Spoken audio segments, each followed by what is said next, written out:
I think it's important to understand that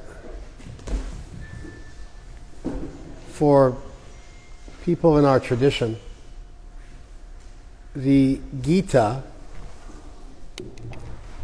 is a historical text, which means that for us, there's a place called Kurukshetra, which there is. Give me some volume there. There's a place in India called Kurukshetra, as there is a place called Hastinapur, which is Meerut. Modern day India, it's Meerut, halfway between Haridwar and Delhi. And there's a place called Kurukshetra, also north of Delhi. And those places exist. And there was a battle there. And Arjun was a real person who lived. And something miraculous happened in Arjun's life, who you could say is the hero of the Bhagavad Gita. But that miraculous thing that happened was that Krishna appeared to him, and they had a conversation. It's really important to understand this because, and I guess there's a few layers of understanding. If you are an anthropologist or, a social scientist, and you look at a religious text, you assume at the outset that there's no actual truth to the religious claims made in the text. God never appeared to anybody. You assume that didn't happen. And you assume that sociological necessities and environmental factors are what caused a book to be written the way it was. To give you an example of this, you have the idea of good and evil in Christian texts and Jewish texts, and definitely in Islamic texts, this idea of good and evil, which is a dualistic notion of the world. And you can look at the fact that the people who lived in the Near East, hey, stop! Thank you. The people who lived in the Near East, it was a botheration from the very beginning. The people who lived in the Near East, and Shri, why would you wait just until I begin a lecture? It was like a loud kirtan going on the whole time. You could have done that. But then you just wait until I start to speak, and you go right outside the door and do that. Think about it. Like imagine before one of your therapy sessions, there was loud music playing, but then your assistant waited until you began the therapy session and then went right outside the door, left the door open, and started making a bunch of noise. What would you think?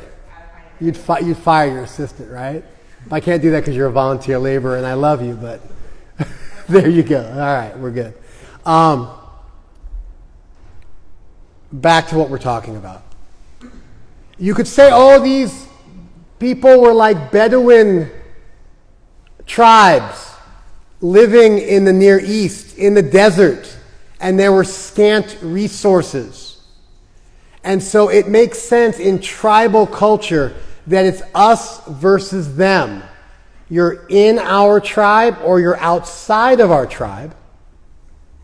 And therefore they came up with ideas like good and evil, heaven and hell, Jews and Goyim, Christians and heathens, Muslims and infidels. They came up with the idea of hell, of Satan as the other tribes, the other people. Not our group, but the other group. And so it makes sense when you're dealing in a place like the Near East, which is, rife with drought and big, huge desert areas, some of the biggest deserts in the world, some of the hottest land in the world, a place where oases actually exist, along with the desert. that accompanies oases and mirages. All these ideas come from that part of the world. And so certainly the religion that came out of that area would be us versus them, because the people were us versus them, and their religion was an outgrowth of those societal factors. Did you follow that? That's not bad. Not bad stuff. You could contrast that to China, to India, where you had these incredible civilizations, huge civilizations, where people were forced to get along with one another, and those groups didn't have this good versus evil. They had a general idea that all things were good, and maybe things became covered by ignorance, but they didn't have a pure concept of evil. Certainly they had no idea. There is no word for evil in Sanskrit, for example. There's no word for evil in Sanskrit as a fundamental quality of the others. And everybody could eventually be a part of your group. And no one was truly evil, and there was good in all people. And so when they wanted to compare and contrast their religion to other religions, they came up with other ways of doing it that didn't involve just denouncing the people as being of Satan, of the devil, of mammon, going to hell. And that's why Eastern religions are pluralistic. They have more than one way back to God. But Western religions are exclusivistic. They have only one way back to God. That's what accounts for that. That's good sociology. That's good anthropology. They think about that stuff. But you can note that in either one of those versions of reality, no one believes that God ever spoke to Moses, that God ever spoke to Abraham, that Jesus was a historical figure, that Jesus was resurrected, that Allah ever actually interfaced with Muhammad, that the Quran is an inspired religious work that is actually the Word of God, that Hebrew is a religious language, that there is fundamental eternal truth spoken in those texts. That's never even touched on. And so a good anthropologist, a good sociologist of religions will simply concern themselves with anthropological, environmental, sociological events and forces, and attempt to explain the entirety of a religion through those forces, and never once make reference to the potential that a miracle occurred. But what that does is it assumes atheism. You could imagine, for example, if Dom, this gentleman here, you're going to read the verses because my voice isn't so well. So when we read the verses, you're going to read the 64 verses. I mean, you don't need to grab it now. It's just 64 verses that you know. You can if you want.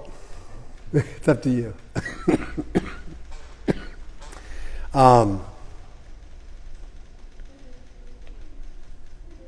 Let's deal with that, huh? That's not going to work. You have to actually get up and semi-close the door. I know, it's really tough. Thank you.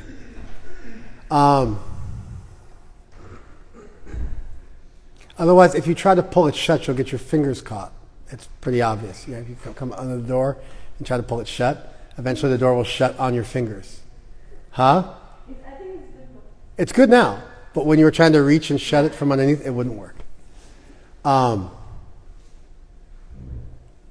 Imagine if Dom had a story that something miraculous had happened. Let's say, not even miraculous, let's say paranormal. Let's say Dom said aliens existed and he was kidnapped by aliens. It's kind of a standard paranormal claim. And we assume that could never have happened under any circumstances. So we did a drug panel to see if he took drugs. We looked for history of mental health issues. Did he have potentially schizophrenia in his family? Was he delusional? Extreme bipolar? Schizoaffective disorder? We looked through the gamut of potential drug abuse. We looked through the gamut of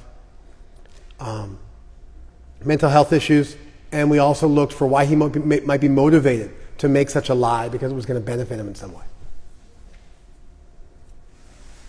But we decided as a group, as investigators, that under no circumstances could that paranormal phenomenon have actually happened.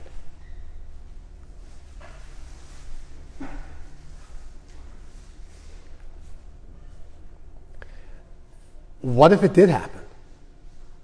What if hundreds of years from now we found out that there were extraterrestrials and they had in fact kidnapped people and that it had been hidden, that information had been hidden?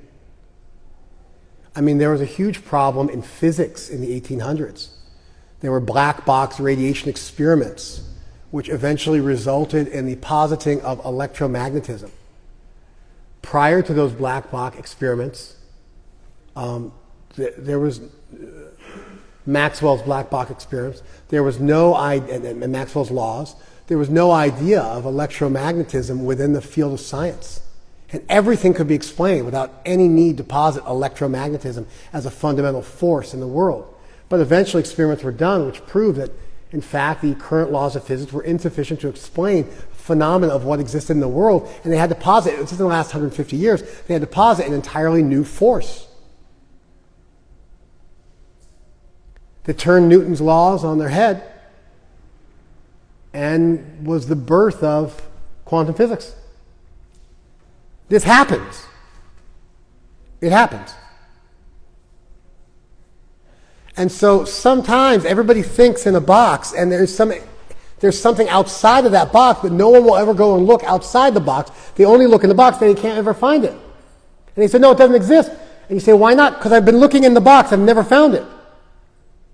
It's critical to understand that all religions, all spiritual traditions, have one thing in common. They believe that spirit exists as a real and basic force of reality. Therefore, they believe that materialism will never provide a complete explanation of reality. Because, in fact, spirit exists. That's a cornerstone. It's a basic belief of all spiritual traditions, including ours. And so it's important to understand that for us, there's a place called Kurukshetra. And in that place there was a battle. And in that battle, God descended and spoke to a very pious, very pure, very devoted soul in his moment of great necessity. And by doing that, Krishna then spoke to everyone in the world for all time in their great moments of necessity. An actual miracle occurred. So, on one hand, you have the most core spiritual claim that Krishna spoke to Arjuna. And we'll call that like the base level for, a tenth of the world's population. Hindus are in like 700 to 800 million people, about a tenth of the world's population. And the Gita is beloved by about 95 to 99% of the world's Hindus. So, for those people, that's a core thing they believe, that Krishna spoke to Arjuna and that philosophy is divinely inspired, that God came down in this world. Now, is it possible? Let's just do a little thought experiment. If God existed and was all good and all powerful, would it be possible for God to come into this world, thereby creating a miracle, and speak to someone? Would that be possible? Yes. Sure. An all-powerful being could certainly come into this world and speak to somebody. Would an all-good being want to do that occasionally, to help out? I think so. I think it's pretty easy. So an all-good God would want to instruct humanity. An all-powerful God could, in fact, periodically instruct humanity. And so there's nothing outlandish about the claim, provided you believe in God. So really, it's just a question of whether or not you believe in God. Because the claim is not outlandish. You follow? If aliens existed and had technology beyond what human beings do, could they visit planet Earth? Yes. You follow? If they had technology, they'd be sentient. If they were sentient, they'd be curious. Therefore, they would do such a thing. They would, just like we would explore the universe. As soon as we have the ability to do it. In fact, we are already doing it. We're sending, spacecraft out all the time, traveling further and further and sending images back. We just got a laser message from 100 million light, I can't remember how far it is away. It's 100 million miles away or something. It's an insane amount, and a laser message was sent back. Just happened a few weeks ago. So, yes. So, it's important to understand that for all religious peoples, there's a miracle that occurred, at least the formation of their texts. At least there was a spiritual event that took place. Krishna spoke to Arjuna, or Muhammad spoke to Allah, or God the Father spoke to Jesus, or Jesus spoke to his disciples, or Buddha spoke to Ananda. This is always there. There's always this claim in every religion, including ours. We'll call that the most basic claim. It's really the distinction between whether you believe in God or not. And if you don't believe in God, and you just assume that God could not possibly exist, therefore everything the person said must be a lie, and they must be crazy or delusional, or they must be trying to structure power, and it couldn't be that they actually had a divine experience. Or maybe they took, mushrooms or something like that, or peyote, or whatever it is, or they were drinking too much soma, whatever the case may be. There was some intoxication, some political structuring, some power structuring, some deceit, some delusion. You can see how insulting that would be to the person you're talking to, right? I just witnessed a miracle. I just saw an alien. They're like, yes. Are you on drugs? No, I'm not on drugs. Are you insane? I'm not insane. You must be. You must be lying then, right? No, I'm not lying. I actually saw this. No, it's not possible that you could have seen that. There's no way. We have to be able to account for whatever happened within this box. So call that the core claim of the Gita, that something spiritual did in fact occur. Then there's subsidiary, secondary claims. That would be like that Hastinapur and Kurukshetra existed, that all the other players in the Gita, that Arjun's name was Arjun, that he had 4 brothers, that they were married to a common wife named Draupadi, that Dhritarashtra was there, that Duryodhana was there, that there was political intrigue, that the whole of the Mahabharata is roughly an accurate depiction of historical India, that there were different statelets that existed, and the ones that listed in the Mahabharata are actually the names of the states that existed at that time, that this took place 5,000 years ago instead of 4,000 or 3,000 or over several thousand years. Those are secondary claims. Because people could get those details wrong, but there still could have been an interaction between God and his devotee. You follow? You get it, right? So now for us, there's this core claim that Krishna spoke to his devotee. There's secondary claims, which are some of the details of the Mahabharata war. And then there's also anthropological and sociological claims, which may do well. They may be an incredibly valuable layer that helps our understanding of a culture. That could also add an incredible value. It's not that you have to pick one or the other. It's a question of whether you pick A or A and B or A, B, and C. You follow?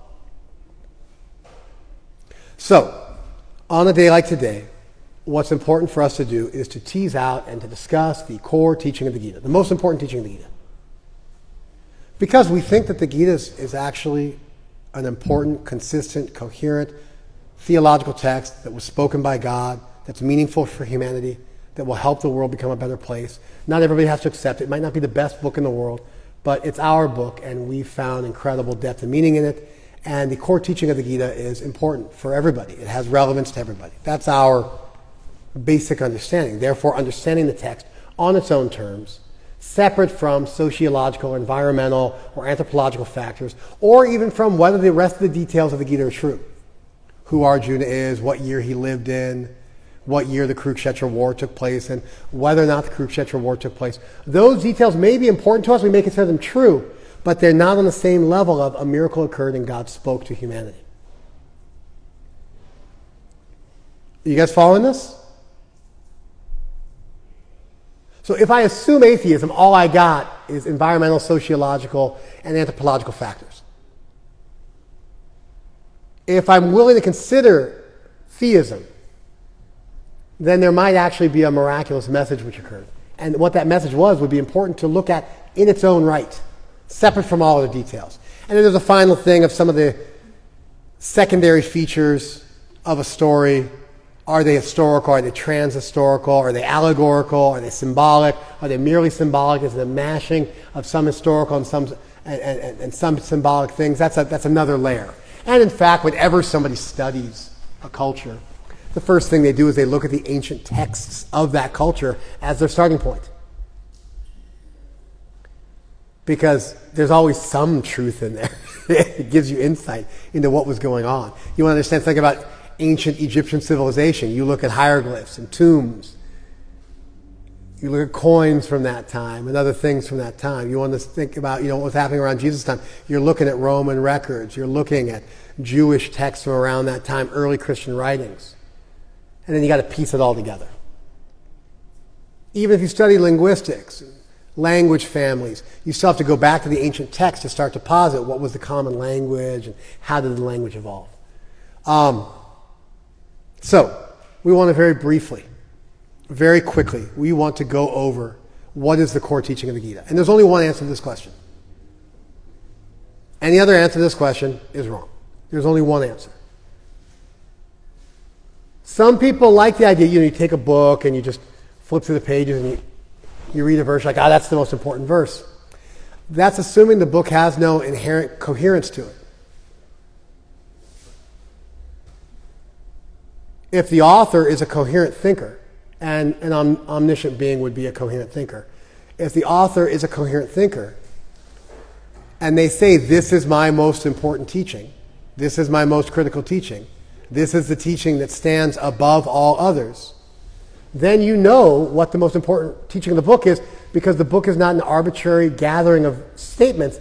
It's the work of an author. Somebody expressed themselves in the book, and that author is the only person who can ultimately tell you what his most important teaching is.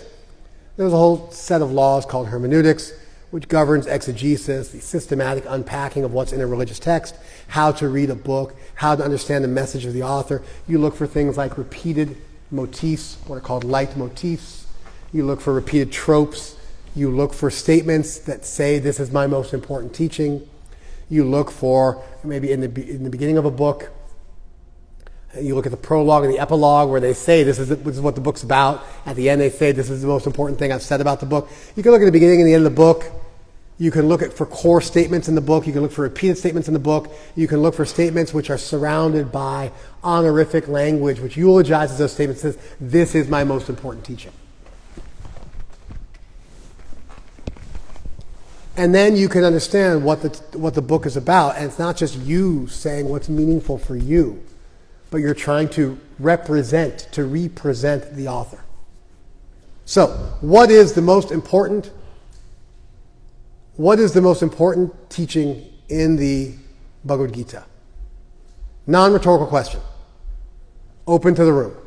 Jenny. Isn't there a verse that's said in the middle and at the end and right in the very middle? But you got to tell me what the verse says. So just saying, isn't there something somewhere that does something? I mean, it's good. It's good. You're on to something. Yes. Everything you've said is true. That's just not enough. Wasn't there something that was said in an important time right in the middle of the book and also said at the end of the book, and that would be the most important teaching? Sure. What is it? That we need to get to there. What is it? What's the most important teaching in the book? Karmani eva dikaraste ma paleshu kadachana. Yes. Thank you. No. You are wrong. Karmani eva adhikaraste. You have adhikar. You have the qualification for karma. Ma paleshu kadachana. But not at any time do you get to enjoy the fruit. Do your duty, but don't be attached to the fruit. I've heard that answer hundreds of times, and that answer is wrong. But that's great. We're on the table. We got at least something on the table to compare other ideas to. Yes. Soul never dies. Just change your Soul never dies, right? Just as you change your clothes, right? Just as a boy goes from boyhood to youth to old age, the soul also passes into it. Dehino asmin yata dehe komarang yovanam jada. Dehino asmin, just as in this body. Yata, just as in this body. Dehe. Dehino asmin yata dehe. Just as in this body, the embodied one Komarang Yovanang Jara goes from being Kumar, a child, to Yovan, to Yuvan, to being a youth, Jara, to being old. Tata Dehantara, Prapti. Then also, at the changing of the body, you get another one. Dhirastatra namuhyati, a broad-minded person, a sober person, a deep person is not bewildered by this. That's a statement in the Gita, as is yours. Also wrong, but that's great. Now we got two on the table. I got something to compare what I'm going to say to. That's great. Most important teaching, Premanjana. Manmana. Think of me. Bhavamad Bhakta. Become my devotee. Be my Bhakta. Madhyaji. Worship me. Mam Namaskuru. Offer your namaskar to me. Offer your respects to me. Mam Eva Asyasi. You will come to me. Satyam. Truly you will come to me. Te. You. Truly will come to me. Pratijane. Priyosime. I promise you this because I love you. Because you are beloved to me. How is that statement, which is a great statement, any better than the other two statements on offer? Manish, let me just say that again. We have 3 verses in the Gita. Premanjana is saying this is the most important teaching. These other 2 devotees have also argued for what they think is the most important teaching. How is it that we can say which of the 3 statements is the most important? We have 3 statements. They're all in the book. So I say this one's best. You say the other one's best. Who knows? Nobody knows. Just your opinion. Just my opinion. Why are you arguing so much? Every word in the Gita is nice. There is no one teaching is better than another. That is your attempt. That's not in the Gita. How do we know which one is more important? You're not the body. Do your duty. Become a devotee. How do we know which one's the most important? And if you don't know you're not the body, how can you become a devotee? And if you don't do your duty without being attached, how can you become a devotee? So maybe these other teachings are precursors. Therefore they're more basic. Therefore they're more important. How do we know?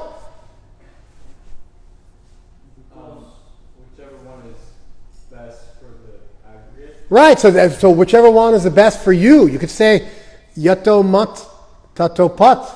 Whatever your opinion is, that is your path. Or you could say, we can collectively decide what's best for everybody, but then who makes that decision? What's best for everybody? Who can make that decision?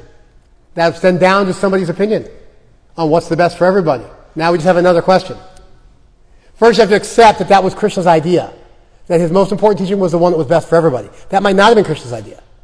That might just be your idea. Then we'd have to find how we objectively determine what's the best for everybody. So we don't know if that was the author's opinion. Krishna might not have meant the Gita to be for everybody. Maybe that was my theory from the beginning. Maybe Krishna just meant the Gita for one person. So what's the best for everybody might not be best for the one person. It might be best for everybody to get vaccinated, but you might have an extremely adverse reaction to the vaccine and get incredibly sick. Therefore, it's not best for you to get vaccinated. And what's true for everybody, the collective, is not always true for the individual. It may be best for the whole room if you go and die, like some attacker comes and you go and jump on them and you die. But that might not be best for you. You might prefer that somebody else did what's best for the group.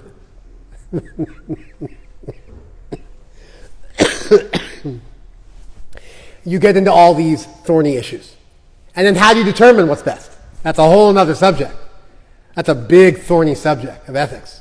How do you determine what's best? How can we say which one of these 3 teachings is the best? Yes? Because we take Krishna's statement. That's Because we take Krishna, but Krishna made all 3 statements. But he says this is the best. What does he say? He says, because you are very dear to me, I'm telling you the most confidential information. Huh? Because I'll give you credit. You're good. Because immediately preceding the verse she quoted is another verse. And that verse says, actually there's two verses.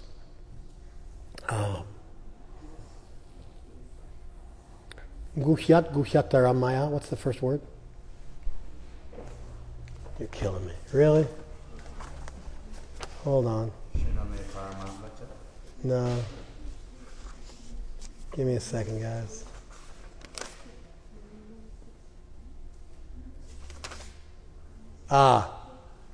Iti te jnanam akyatam guhyataram maya. Vimrishatata sheshena yata ichasi tata kuru. Iti, thus, te, to you, jnanam akyatam. Knowledge has been explained to you. Guhyataram maya. By me, which is more secret than the secret. More advanced than the advanced. Guhyat, than the advanced. Guhyatara. More advanced than the advanced. Maya, by me, te, to you, akyatam, explained. Jnanam, I have explained knowledge to you, which is more secret than the secret, more advanced than the advanced. Vimrishya etad asheshena. You deliberate on this fully. Yata ichasi, whatever you want. Tatakuru, that you should do. This, of course, supports the idea that all three teachings have equal value, potentially. The next verse says, Sarva guhya tamam buyaha. This is important to understand. In Sanskrit, just like in English, you have the comparative and the superlative. So in English we have good, and then the comparative, which is better than the good, is better, and then the superlative, which is better than the better, the most good, is called best. In Sanskrit, you can also express the exact same thing with the suffixes tara and tama. Tara was used in the first one. Guhyat, than the secret, guhyatara, more secret than the secret. Here it's sarva guhyatama, the greatest secret of all. Buyaha, again. Shrinume, listen to me. Paramam vachaha, my supreme statement. Ishta asime dridham iti. Because you are so beloved to me, tato vakshami, I am speaking it to you, buyaha, again, tehitam, for your benefit. This means that the verse which comes immediately after that verse, at the end of the Gita, is Krishna's paramam vacha, his supreme statement. It is tehitam, for Arjun's benefit, and we could argue whether it's for our benefit as well. And then it's also more secret than the secret, and it's the greatest secret of all. You follow? And it's spoken twice in the Gita. So we've got a number of claims. If I was to say to you, if I wrote a book, at the end of my book I said to you, I made one statement in my book twice. It's the most important statement of all. It's my supreme statement. It's the greatest secret of all. And I love you, so I'm going to tell you one more time. Would that give you an objective criterion, or objective criteria, multiple criteria? Would that give you objective reasons to believe that that was the most important statement in the book? Yes, it would. And in fact, we find that those two verses precede the verse that was quoted by Premanjan, Man mana, think of me, bhava mad bhakta. It's the only verse in the Gita quoted twice. It's at the end of the text with this, and it's in the middle of the text. And it also has this honorific attached to it. It's the greatest secret, the most important teaching. It's the only time Krishna says this in the Gita, is about teaching bhakti. These other statements may be incredibly important. They may be the statements you're ready to learn, but they do not represent the zenith of Krishna's thought. You could argue, I'm not ready for the zenith of Krishna's thought. I'm just ready to do my duty. I'm just ready to know I'm not the body. You could make that argument. I have no problem with that argument. But in terms of the zenith of Krishna's thought, his most important statement in his mind, his supreme instruction, the greatest secret in all existence according to him, he literally hides the statement in the exact middle of the book. There's 18 chapters. It's the last verse of the 9th chapter and the first verse of the 10th chapter. The exact middle of the book. You find the same statement occurs. Twice. Ideas are repeated twice in the Gita. But there is no two verses in the Gita repeated more than these two verses. It's almost the entire verse is repeated. Exactly the same. It's hidden in the middle of the book. Like a treasure. You might hide a treasure in the middle, like you might cut out a few pages in the middle of a book, hide a treasure, and then unless somebody reads through it very carefully, they won't find the treasure you've hidden. But then out of love for us, one more time at the end of the Gita, Krishna speaks this teaching. If you believe that the Gita is a coherent text, you can make this argument. If you believe the Gita has any consistency to it, you can make this argument. If you believe that the Gita does not have any consistency, then you would have to show another teaching which was glorified in this same way. Also, this is the only statement which is taught in every chapter of the Gita. The only topic, becoming a devotee, which is taught in every chapter of the Gita. It's consistently glorified as being Krishna's most important teaching. It's the only teaching repeated exactly twice with these type of honorifics attached to it and eulogized in this way. Therefore, independent of whether you believe in the Gita even, independent of whether you even have faith in the Gita, you can understand that this is the Gita's core teaching. The most important teaching for Krishna. If you have faith that the Gita has a spiritual message, this teaching remains the most important teaching, but now it has significance for you. It's not just what some author thought, it's what God thought. If you believe in all the details of the Mahabharata and the Kurukshetra war, then it still becomes Krishna's most important teaching. And if you believe in sociology and anthropology on top of that, then it's still important. Even if you're an atheist, I don't believe there is a legitimate way to argue that this is not the core teaching of the Gita. You can deny its truth value. But what you're really just saying at that point is, I don't believe in God. Because if God existed, would there be anything more important than turning towards God? Than becoming devoted towards God? Would that be the panacea that cured whatever might ail you? Of course it would. Would there be any more important teaching that could exist other than turning towards divinity? No, of course there wouldn't. So the only way you could deny this as being the most important teaching of the Gita and of every religion for that matter is if you didn't believe in God. At which point, we should just talk about that. Your lack of belief in God. And why bother looking at what the core teaching of the text is? Because we can establish that, but it won't be any value to you. It won't have any value for you because you don't believe that there's any truth in the text. In this way, our theologians, for thousands of years, have taken the Gita very seriously. And the statement that it's hidden like a gem in the center of the book, that statement comes from them, not from me. I learned that because I read their writings. And so for posterity's sake, we have brilliant theologians over more than 1,000 years who've been unpacking the message of the Gita and making it easy for anyone to understand it and looking through it very, very carefully, like a lawyer looks through their law books. And they have made these brilliant assessments of the text. And they stand as true today as they ever did. They'll always stand as true because they were able to objectively unpack the text, look for important clues as to what the most important teachings would be, and then, for posterity's sake, explain them in a way that was impossible to ignore. Final thoughts? So now when somebody asks you, what's the core teaching of the Gita, the most important teaching of the Gita, the most repeated teaching of the Gita, and the teaching that Krishna thinks is his supreme instruction, is the greatest secret of all, and is meant for our benefit, at least for Arjuna's benefit, what can we say? What's the answer?